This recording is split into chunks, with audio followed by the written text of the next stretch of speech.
be my favorite play of the week. Almost made the core 4, but I couldn't put him in above there. Gibson, let's just say it's my core 5, I guess. Josh Jacobs versus Carolina. 180. Jacobs to the end zone. Touchdown. Have my favorite game stack of the week, Lamar Jackson with Mark Andrews versus the Browns. $6K price tag, very high. But again, I like Mark Andrews while he is healthy. I like him to start the season hot.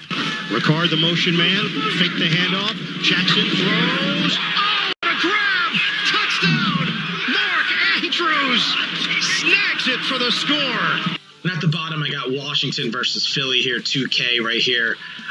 Again, they are the actual bottom price defense. I don't think they should be. Chase Young is only making that team better. Their secondary is not that great. But again, having a 2K price range is going to allow you to get some of these monsters in here. So if you have CMC and Michael Thomas in the same lineup, I think you can pull it off. If you have Washington defense, I think it's something you can pull off. So 4-man rush. Wentz bounces away, looking, and down he goes, and it may have dropped him out of field goal range. Jonathan Allen comes through with the 5th sack today.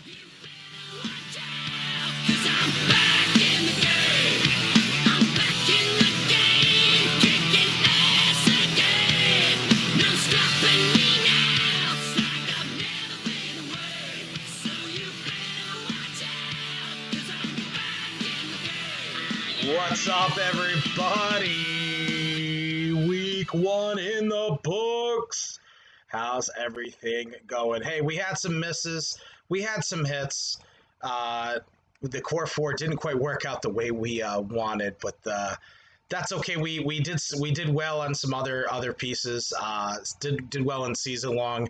Did well in my DraftKings season long leagues as well. Got a couple of high scores there that kind of made up for it. So wasn't a total loss, but the core 4 definitely was a letdown. What's going on, everyone? My name is the Big AC Andy Chevalier, aka 401 Crew on DraftKings. Got a lot of info that I want to hit you with this week for week number 2. A lot of takeaways, a lot of things I want to go over here.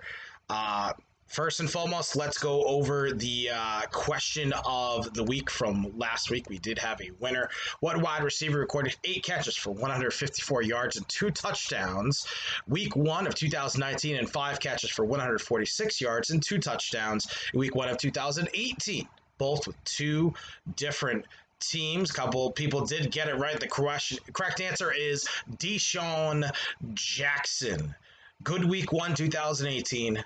Good week 1, 2019. Not good. Week 1, 2020. We were off on that one, but definitely let me down. That was some not the best advice. I will totally take some fault on that one there with Jalen Reagor playing.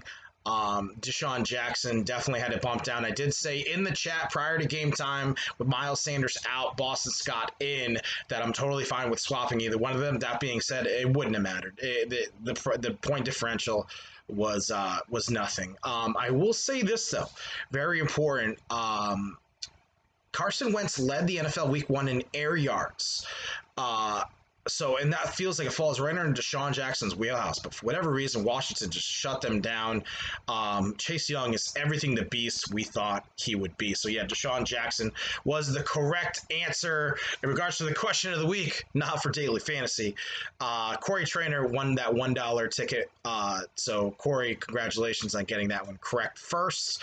We do have a question for week number 2. Again, whoever gets this right first in the comments wins a $1 ticket. Here is your question. Which tight end, currently backup for his current team, who has been a quote-unquote headache for fantasy owners over the past years, was drafted in 2013 out of the University of Florida and had his breakout season in 2015, where he recorded 87 receptions, 952 yards, and 11 touchdowns, despite never playing a full 16-game season during his entire career.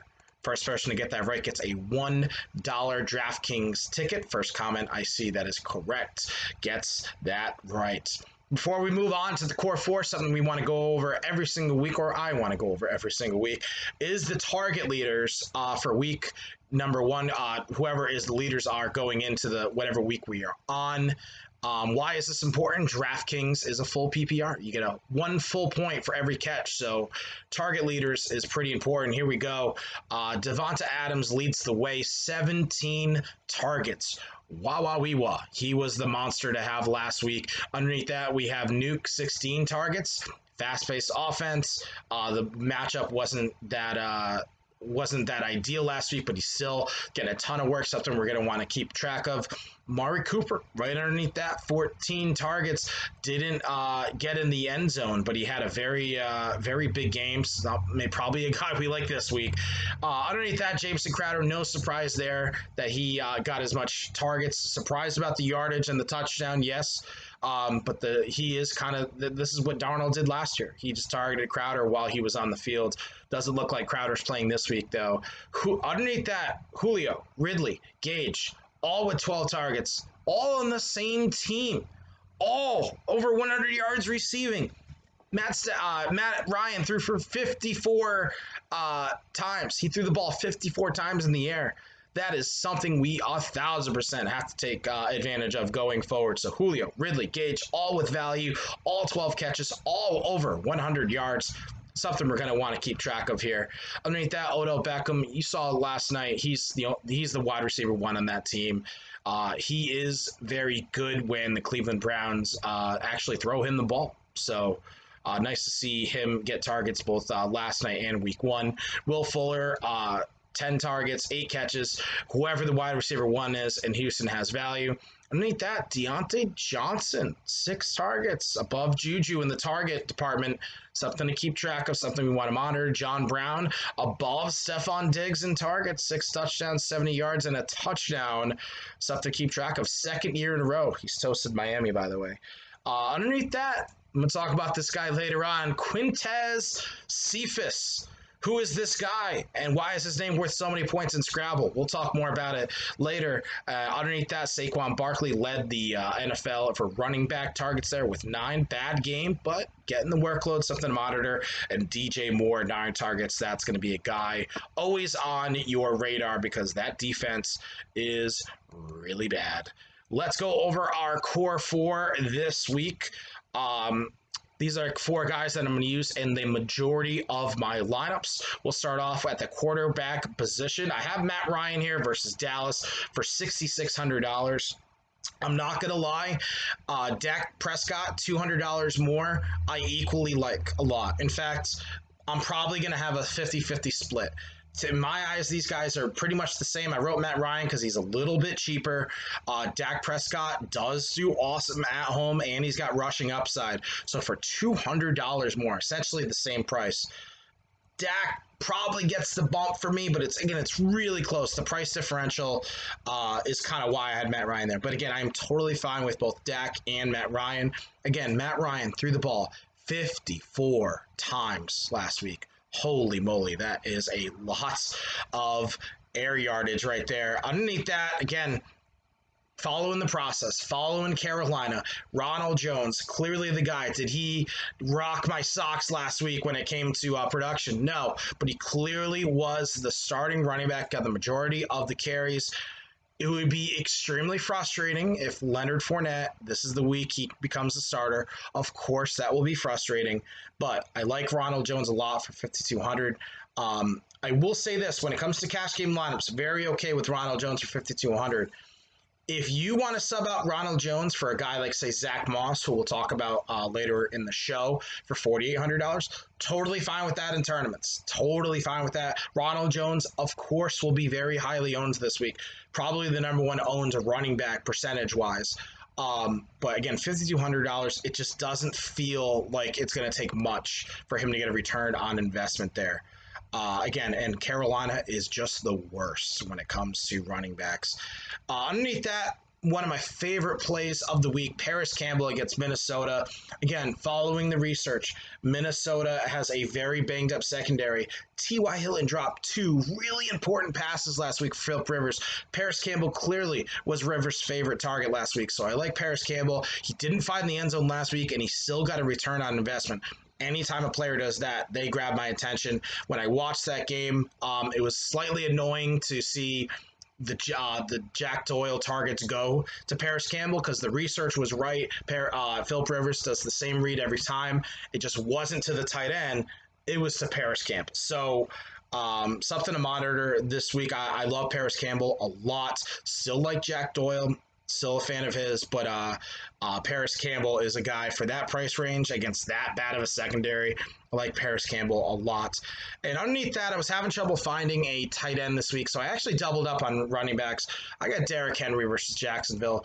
The guy had a monster game against Jacksonville last year. Derrick Henry had 19 DraftKings fantasy points. He touched the ball 34 times, had 31 rushes, 3 targets, 3 catches, touched the ball 34 times, got you 19 points, didn't get in the end zone, and he still got you almost 20 points. I love that. His touchdown upside obviously is huge, but Derrick Henry, probably my favorite running back play of the week. Him and Paris Campbell, of these 4, are by far my 2 favorites. Matt Ryan, Dak, I'm cool with either guy. Ronald Jones, it just feels too good to be true. But again, I'm following the research. We're putting a finger over the name. We're seeing the matchup. Is he the starter? Yes. Is the matchup delightful? Yes. So we're following the research here. It's a process. I'm not going to break it. Derrick Henry, Ronald Jones, both of the running back spot there. Total salary, $24,200 for these 4 players. Again, we're under that $25,000 midway price for 4 players. Gives you a lot of options to fill 4 of the roster spots and a defense special teams. So I think you are given a lot of options, given that these 4 players total for $2,400. Let's go over other running backs that I really like this week. Ezekiel Elliott, of course, attacking Atlanta. No surprise to me. Ezekiel Elliott, $8,200, got a lot of work. Got a rushing touchdown, got a receiving touchdown last week. Love seeing that. So again, Ezekiel Elliott, 100% in play. I like going Matt Ryan and Ezekiel Elliott. I'm cool with going Dak and Ezekiel Elliott. I'm cool with that. That's more of a cash game play for me because you're just getting all of the Dallas production. But again, if you think it's not going to be a Dak game and it's going to be another Zeke game, I love going Matt Ryan, Zeke. If you want, we need to attack that game this week. Austin Eckler, $6,500. Concerning he's not getting the pass catching targets that he was getting last year, but game script will be in his favor. His forte by far is being an elite pass catching back. Austin Eckler is. So $6,500 game script will be in his favor, and he will be very low owned, like Eckler a lot in tournaments. Raheem Mostert, again, we saw a lot of people talking about Jerick McKinnon, a lot of the role he had. Again, gotta remember, it was said before the game that Tevin Coleman might not even play. Never mind, if he did play, get a decent amount of playing time. The air quality was very, very low in San Francisco, so it was already announced that Tevin Coleman wasn't going to get a lot of work if he even played. So expect Tevin Coleman to kind of fill that Jerick McKinnon role this week. You're going to see a lot more work out of Tevin Coleman than you will see Jerick McKinnon. That being said, Raheem Mostert is the only guy there offensively that has been reliable for the Niners. Looks like obviously no Deebo Samuel, looks like no George Kittle, something to keep track of. So if George Kittle does not play, I like Raheem Mostert a lot against the Jets, which just, are not that good, to be frank. David Johnson versus Baltimore. If Duke Johnson does not play, I like David Johnson a lot. Game script again in his favor. David Johnson might be a 3-down back worth $5,800 against a team that's going to score a lot against them. So again, something you cannot ignore. Like the price, Jonathan Taylor right underneath that. I do also like Nyheim Hines. I want to throw in out there as well. So Jonathan Taylor for $5,700 against Minnesota. With Marlon Mack gone, love the upside of Jonathan Taylor. And then right on the bottom there, Zach Moss. I mentioned him earlier. If you aren't feeling Ronald Jones and you want to have a pivot play, I like Zach Moss for the bottom price over there for $4,800. Something to keep in mind too, folks. I was going to add Benny Snell to this lineup as well. It does look like James Conner is playing. So if James Conner does not play, Benny Snell absolutely in your lineup. Something to keep track of prior to kickoff on Sunday. Here's the receivers that I'm using this week. I mentioned him earlier. Devonta Adams, $8,100 against a Detroit secondary that got somehow worse. Made Anthony Miller look relevant. So I like Devonta Adams, Julio Jones, Calvin Ridley, both receivers in the same team. Not much analysis given there. They get tons of work. They get tons of targets. I like both of their prices. You can use them both too. Don't feel like you can't use them both. Mike Evans, maybe my favorite sneaky play of the week. Mike Evans, $6,400 against Carolina. If Godwin does not play, that's why I have the asterisk there. Godwin does not play. I really like that Mike Evans sneaky 3-touchdown, 100-yard game right here in a tournament setting. Don't like him in a cash game setting. I love him in a tournament setting if Godwin does not play. And it looks like that's going to be the case. Don't remember the last time a receiver was put on the concussion protocol on a Wednesday and passed it to play on a Sunday. It doesn't really happen. Amari Cooper, him and Devonta Adams might be the highest scoring receivers of the week. Atlanta can't cover anyone. They just can't cover anyone. So Amari Cooper going to have a absolutely monster game. He's going to be in a ton of my lineups this week. Going Matt Ryan, going Amari Cooper is a fantastic start to your DraftKings lineup. Will Fuller against Baltimore. Again, whoever the wide receiver one is in Houston has value, and we saw that last week with the Texans versus the Chiefs, so I like his price right there. Hollywood Brown right underneath that. I think a really smart game stack would be going Lamar Jackson, Will Fuller, Hollywood Brown, and or Mark Andrews. I think that's going to be a very low-owned game stack right there. So something to keep in mind. Marvin Jones, 5,700. We talked about him. Kenny Galladay does not play. It looks like he's not going to again, unfortunately. Marvin Jones, we haven't had that monster Marvin Jones week yet. This might be the week. Michael Gallup against Atlanta, again, sticking with the formula, attacking Atlanta. I'm okay with doing a little CeeDee Lamb mixed in there too, but again, I kind of want to avoid rookie receivers to, for the meantime. And we just did not see a big game. I mean, who was the biggest receiver we saw last week out of the rookies? Laviska Shenault, was that the biggest game? We just didn't really. I think the fact this COVID-19, no preseason games, really hurt the timing between the rookie receivers and the quarterbacks. So again, I'm kind of avoiding CeeDee Lamb. Love me some Gallup. Really love me some Amari Cooper. Darius Slayton versus Chicago. Not a great matchup, but again, they had an awful matchup against the Steelers last week, the Giants did. And Danny Dimes and Slayton just have that rapport, right? It's whatever it is. When Danny Dimes came in as the starting quarterback last year, Sterling Shepard was not there, and Slayton just got all the work. So that rapport has clearly carried over to 2020, week one. I think it's going to come out for week two as well. $5,100. Love the price. Underneath that, I got one of my favorite players here, Marquez Valdes-Scantling. $4,600 against Detroit. Again, we talked about Detroit secondary, one we want to pick on all year long. Marquez looked to be getting the work last week. He had 6 targets, 4 catches, 96 yards, and a touch. He looked better than Lazard. He really did. And I think this could be Marquez's year to go out. For those who picked him up in season-long leagues over the waivers, I think you're going to be loving that down the stretch. So again, Marquez Valdes-Scantling, love his price for $4,600. One of my favorite under-the-radar plays this week. Scotty Miller against Carolina, $4,100. Not so much for tournaments, more for cash games here. Scotty Miller. Oddly enough, he returned value last week. He got you 14 points on DraftKings, and his value didn't change. He's still 4,100. So I thought that was kind of alarming to me. I was like, so for cash game lineups where your goal is to simply double your money, I like Scotty Miller, 4,100. Underneath that, one of my favorite dumpster dives of the week, Quintez Cephus, the number 2 receiver for the Lions right there, $3,800. If you're going to go with that Aaron Rodgers, Devonta Adams stack, love throwing in some Quintez. Stafford's going to have to throw a lot to keep up with Aaron Rodgers this game. So like me some Quintez Cephus, $3,800. He is my favorite under-the-radar guy this week. When Kenny Galladay does not play, Quintez will be in my lineups. Here we got for tight ends. I hate using a lot of tight ends, but there's so many ones that really stood out to me. Top of the list, Mark Andrews. Again, he's just going to be in play every single week. Travis Kelce had a monster game against Houston, following the trend here that tight ends are just going to be able to abuse Houston this year.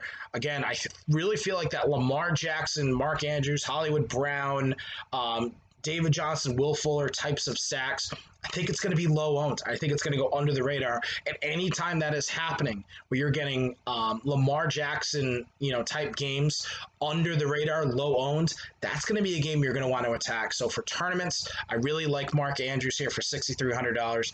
Tyler Higbee under that, I put an asterisk next to him. If Gerald Everett does not play, his price for $4,700 stands out to me a lot. Again, that's why he is relevant this year, because Everett went out last year and Higbee kind of slid in as that tight end one. So he got the majority of the snaps last week. I like Higbee this week for $4,700. Underneath that is my favorite tight end play of the week. I can't deny it. Hayden Hurst, $4,600. We see it every single year. We'll see that big Atlanta game. Usually it's the Falcons versus the Saints, right? Big old point total, 52, 54 points, whatever Vegas has him as. And we put in Julio, we put in Calvin, and Austin Hooper catches 10 catches for 120 yards and 2 touchdowns. And we're like, why didn't we have any exposure to Austin Hooper? I think this is the week. I think this is the week where Hayden Hurst has that monster game. Everyone's going to go receivers. Maybe going Hayden Hurst makes sense. I mean, Matty Ice throws the ball so much that I think you're going to get points no matter what. But I think Hayden Hurst is going to have that monster week. And because he was a letdown last week, he might be very low owns this week. So I like some Hayden Hurst. Underneath that, I got Noah Fant, $4,400. If Cortland Sutton does not play, it really does appear that Noah Fant is Drew Lock's favorite guy. So I like Noah Fant, $4,400. Underneath that, I have Jonnu Smith, $4,200. The Tennessee Titans had 10 targets with their tight ends. 7 of them went to Jonnu Smith. 2 touchdowns by Tennessee tight ends. Neither did Jonnu Smith. Point being here, the tight ends are continuously getting a lot of work with Ryan Tannehill under center, especially in the red zone. So that is something you want to keep in track of. I have one thing I'm going to do a lot this year is choose players that had a big game on Monday night whose price did not change. DraftKings releases their prices on Sunday. So if a player has a very big game on Monday nights or even Sunday nights, they don't adjust their price. So again, Noah Fant, Jonnu Smith, do I think their price would be this if they knew what they did on Monday night? I don't. I think their price would be even higher. So I think they are at a value for this price, both of those guys right there. Underneath that, I have Logan Thomas, $3,600. The guy got some work. He got 6 targets, 4 catches. He did catch a touchdown last week. He got a nice return on value right there. Again, he's got the best matchup in football, Arizona, following the trend. It didn't quite work out for Kittle last week, probably because he got hurt. Makes sense. So I like Logan Thomas to kind of get back on the picking on Arizona when it comes to tight ends there for $3,600. Ian Thomas versus Tampa, and this is kind of a new trend. I want to see if this is going to, stick. Jared Cook had a monster game last week, right? Michael Thomas, pretty much irrelevant. Emmanuel Sanders, pretty much irrelevant. Jared Cook had a monster game. Now, is that a product of that was the Saints' game plan and Jared Cook is just good? Or is it that Tampa Bay can't cover the tight ends and they really focus on the rush and, the deep threats on the secondary? You be the judge. I personally think Tampa is going to be a team to pick on all year long when it comes to tight end usage. But Ian Thomas, $3,200. I like it as a dart throw tight end. You need to save some money. I like it there. And underneath that, pinch your nose, folks. Jordan Reed has made an appearance on a fantasy football show. $2,600. Look, here's the thing. Asterisks are there for a reason. Kittle does not play. Whoever the starting tight end is for the San Francisco 49ers is relevant. Ross Dwelly won people weeks in daily fantasy last week. Ross Dwelly. If Ross Dwelly can do it, Jordan Reed should be able to do it. Probably. Don't feel too confident one way or another there. But yeah, Jordan Reed, $2,600. If Kittle does not play, he will be in my lineups. I don't love it, but the price is so low, and the reliability of tight ends under the San Francisco 49ers, the Shanahan system, you just can't deny. So he will have value at $2,600. Won't take much to get a return on investment there. DSTs I'm using this week, again, you know my strategy here. I either like doing the top I like doing the bottom, the best of the worst, as I like to call it. Top, I should have the Niners up there for 4K against the Jets. Looks like no Crowder, no Bell, so I love Niners versus the Jets there.